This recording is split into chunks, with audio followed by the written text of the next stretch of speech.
มื้อนี้เฮ็ดบั่นกวนกินนิดนึงแล้วเนาะทุกคนเนาะเนี่ยมาแปลงไว้เต็มคืนแล้วมื้อนี้ก็ลุกมาเฮ็ดเลยเฮ็ดตอนเช้า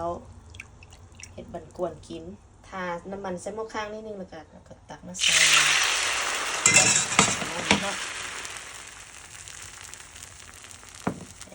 แล้วก็จะปิดฝ้า1-2 นาทีตอนนี้ก็ครบเวลามันแล้วเนาะเราก็เปิดฝ้าหม้อเลยแป้งไส้ๆสิก็จะมาสุกแล้วเนาะเราก็จะได้แป้งไส้ๆเนียนๆแบบนี้เนาะตักไส้ไปใส่ตักไส้ไปมักไล่กับไส้ไล่ๆเนาะแล้วก็ปิ้งผักพับลงเข้าสิเนาะนี่จะได้แป้งไส้ๆเนียนๆแบบนี้เลยทุกคนม้วนเข้าไป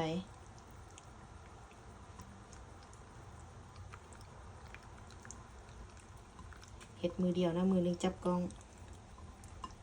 เด้แป้งเขาใส่เนียนเลยทุกคนเนียวนุ่มอีกเนี่ยงามเด้อถ้าอยากได้สูตรเข้าไปเบิ่งได้เด้ออยู่ในคลิปวิดีโอยาวเด้อมีบอกสูตรอยู่หั่นแล้วทุกคนนี่แป้งเนียนไส้งามน่าแซ่บเนียวนุ่มเฮ็ดแล้วเรียบร้อยแล้วก็จัดใส่จานพร้อมเสิร์ฟเนาะเสิร์ฟพร้อมหมูยอก็เฮ็ดเอาเองทุกอย่างนี่เฮ็ดเอาเองเหมือนเนาะทุกคน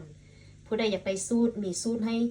ทุกอย่างเลยเด้ออยู่ในคลิปวิดีโอยาวพากันกดเข้าไปซอกเบิ่งได้อยู่ในเพจนะทุกคนเนาะลงไว้ให้แล้วไปแล้วทุกคนบ๊ายบา